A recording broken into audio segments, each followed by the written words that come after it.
क्या मारुति सुजुकी ने हार मान ली है या वो चुपके चुपके तैयारी कर रहा है? तैयारी तो निसान भी कर रहा है और इवन एमजी भी कमर कस रहा है। हाँ, सब बातें करते हैं इसी वीडियो के साथ। मैं हूं आपका होस्ट अमित और आप देख रहे हैं आस्क कार गुरु। पहले बात समझते हैं मार्केट काम कैसे करता है। हाँ, अगर डिमांड होगी, प्रॉब्लम होगी लोगों के सामने, तो उसका सॉल्यूशन देना जरूरी है। और ऐसा ही किया कुछ टाटा मोटर्स ने। लोगों की प्रॉब्लम क्या थी? महंगा पेट्रोल, तो उसका सब्स्टिट्यूट क्या था? सीएनजी। बाकी कंज्यूमर की प्रॉब्लम क्या थी? उनको चाहिए था ऑटोमेटिक, और उसका इलाज था मैनुअल सीएनजी के साथ नहीं। तो टाटा ने क्या किया? सीएनजी ऑटोमेटिक दोनों को क्लब किया और दी अपनी इंडिया की पहली सीएनजी प्लस एएमटी कार, और उसका नाम था टियागो। टियागो के साथ कंपनी ने साफ साफ कहा था कि यह एक एक्सपेरिमेंट है। अगर कंज्यूमर पसंद करेगा तो अपनी अगली कारों में भी वह इसे प्रोवाइड करेंगे। इससे हमें उम्मीद बढ़ी और वैसा ही हुआ। टाटा ने अनाउंस किया कि वह अपनी अगली गाड़ी में भी ये फॉलो करेंगे, मगर वो अगली गाड़ी अल्ट्रोस थी, वो आई नहीं। उससे पहले टाटा ने अपनी हाईएस्ट सेलिंग एसयूवी में से एक पंच को इंट्रोड्यूस किया नए फेसलिफ्ट में, और इस फेसलिफ्ट के साथ उन्होंने ऑप्शन दिया सीएनजी प्लस एएमटी का। अब इससे फायदा क्या हुआ? टाटा को मिली वो बढ़त। 19,000 यूनिट पंच के बिक गए इस महीने। ध्यान से समझे, Volkswagen, Skoda, Nissan, Citroen, Jeep, इन सब की सेल जोड़ दो ना पूरी कंपनीज की, तो भी 19,000 यूनिट नहीं हो रहे हैं। यानी टाटा को इस ट्रिक के साथ एक रियली बड़ा ट्रम्प कार्ड मिला है, और उसे उन्होंने तीसरी गाड़ी के साथ शेयर कर दिया। हाँ, वो टिगो और टियागो तो आप जानते ही थे, और अब पंच। इसे देखकर मारुति को लगा कि कुछ तो करना पड़ेगा। वैसे वो काफी कुछ उस ट्रेंड को फॉलो कर रहे थे जो टाटा कर रहा था। ओ, नहीं याद आ रहा? चलो बताता हूं। वो ट्रेंड था बूट स्पेस सीएनजी के साथ। टाटा कहता था डुअल सिलेंडर देकर बूट स्पेस भी थोड़ा बचा के रखता था, और उसे कस्टमर्स ने बहुत अप्रिशिएट किया।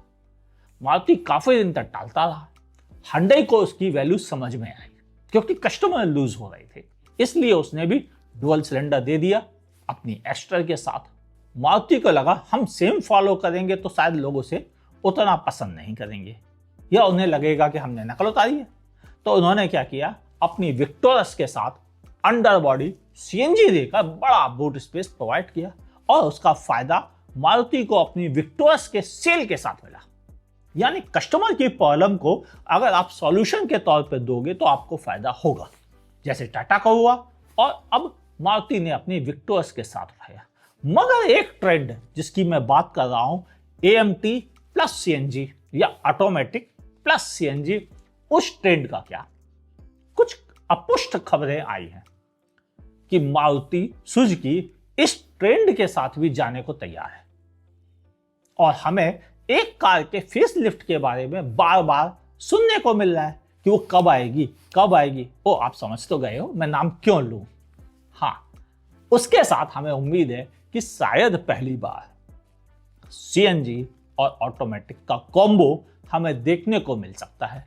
इसके अलावा हमें उम्मीद है कि मारुति सुजुकी ये ट्रेंड अपनी एक और छोटी एसयूवी के साथ प्लान कर रहा है, और उस प्लानिंग के बारे में ये हिंट है कि 2026 लास्ट या 2027 के फर्स्ट में वो उसे भी एज ए सॉल्यूशन प्रोवाइड कर देगा इंडियन कंज्यूमर्स के लिए।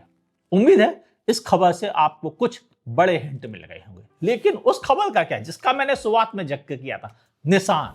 जी हां, 17 फरवरी को निसान अपना ट्रम्प कार्ड ला रहा है। ओहो, ट्रम्प कार्ड मानना चाहिए इसको, क्योंकि ये तो ट्राइबर है, निसान की ट्राइबर। तो क्या निसान की ट्राइबर एक ट्रम्प कार्ड बनेगी? आप बताओ, क्योंकि मुझे लगता है कि ट्राइबर जब रेनो के साथ थी तब तो सब लोग डिमांड कर रहे थे प्लीज बड़ा इंजन दो, टर्बो चार्ज इंजन दो, ये करो वो करो इस गाड़ी के साथ, क्योंकि स्पेसियस व्हीकल है। वो स्पेस को लेके कोई शिकायत नहीं है और मुझे बड़ा पसंद आया था, क्योंकि इतनी समझदारी से स्पेस मैनेज करना मैंने कहीं और नहीं देखा था। ये सब 4 मीटर में 7 सीटिंग, वो भी कंफर्टेबल, प्रोवाइड करना आसान काम नहीं था, जो रेनो ने कर दिखाया था। तो अब निसान क्या टर्बो इंजन दे रहा है? नहीं। क्या 1.2 लीटर दे रहा है? नहीं। तो क्या 1.5 लीटर लेके आ रहा है? ओह नहीं, निसान केवल रीबैज कर रहा है, जिसमें फ्रंट में वो कुछ कनेक्टिंग टाइप की लाइट दे रहा है, ताकि वह ड्राइवर से थोड़ा डिफरेंट लुक में नजर आए। और उसका नाम है ग्रे वाइट, जिसे वह 17 फरवरी को दुनिया को दिखाने जा रहा है। ओह नहीं, आप तो देख ही चुके हो ड्राइवर में, तो कोई ऐसा चीज नहीं मिल रहा है जिससे आप चौंक जाओ। मैं आपके साथ काफी कुछ क्लियर कर चुका हूं। ये मैनुअल और AMT वर्जन के साथ आएगा, और इसके साथ CNG का ऑप्शन भी आपको नहीं मिलेगा। अगर मिलेगा तो वह आफ्टर मार्केट फिटिंग सेटअप के साथ मिल सकता है, जैसा कि कई लोग कर भी रहे हैं। उम्मीद है इस खबर से आपको काफी अनुमान लग गया होगा कि निसान की ट्राइबर ग्रे वाइट कैसी होगी। अब बढ़ते हैं अगली खबर के बारे में, जो कि MG की तरफ से है।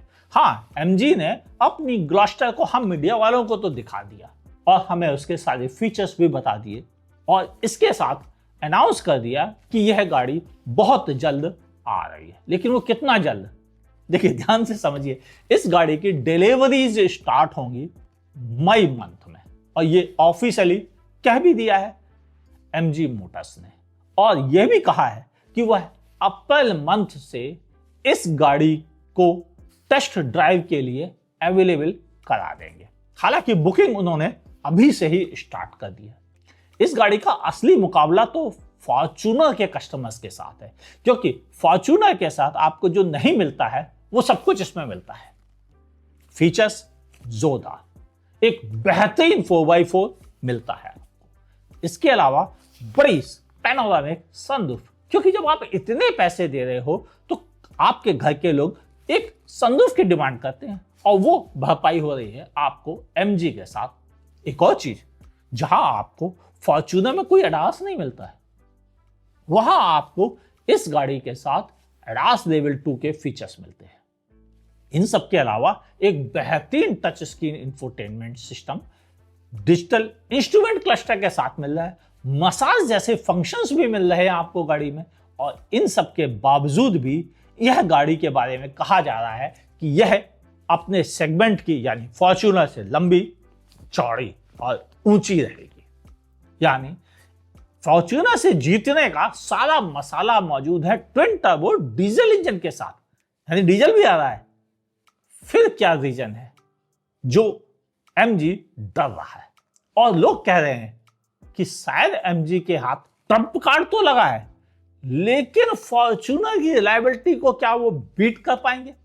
हालांकि ये भी बात सही है कि ये इंजन कहीं धोखा नहीं देता, यानी रिलायबिलिटी इसकी भी अच्छी है और किसी से कम भी नहीं है। मगर ये भी बात सही है कि टोयोटा की तो गुडविल ही बनी है, ना फीचर देंगे, कुछ नहीं देंगे, सनरूफ नहीं देंगे, एडास नहीं देंगे, ये भी नहीं देंगे, वो भी नहीं देंगे, मगर एक चीज जरूर आपको भरोसा देंगे कि हमारी गाड़ी बहुत रिलायबल है। और शायद उसी भरोसे के दम पर फॉर्च्यूनर 3000 गाड़ियां हर महीने बिक रही हैं, और MG चाहता है कि उसकी मैजिस्टर कम से कम आधे नंबर्स में तो बिकी जाए। उम्मीद रखते हैं इससे आपको खबर मिल गई होगी MG मैजिस्टर के बारे में। और ये 3 खबरें एक साथ सुनकर आपको क्या लगा, लिखिएगा नीचे कमेंट सेक्शन में। और इसमें से किस न्यूज के साथ आप ज्यादा एक्साइटेड हैं वो जरूर लिखना, और ये भी बताना आपके शहर में क्या आपको लगता है CNG प्लस AMT या ऑटोमेटिक एक अच्छा कॉम्बो रहेगा, या फॉर्च्यूनर को आपके शहर में ज्यादा टक्कर मिलेगी मैजिस्टर से। और ग्रे वाइट वो खबर ही है केवल, मुझे उम्मीद है बहुत ज्यादा नहीं है इस गाड़ी के साथ। लेकिन आप किस शहर में ये जरूर लिखिएगा।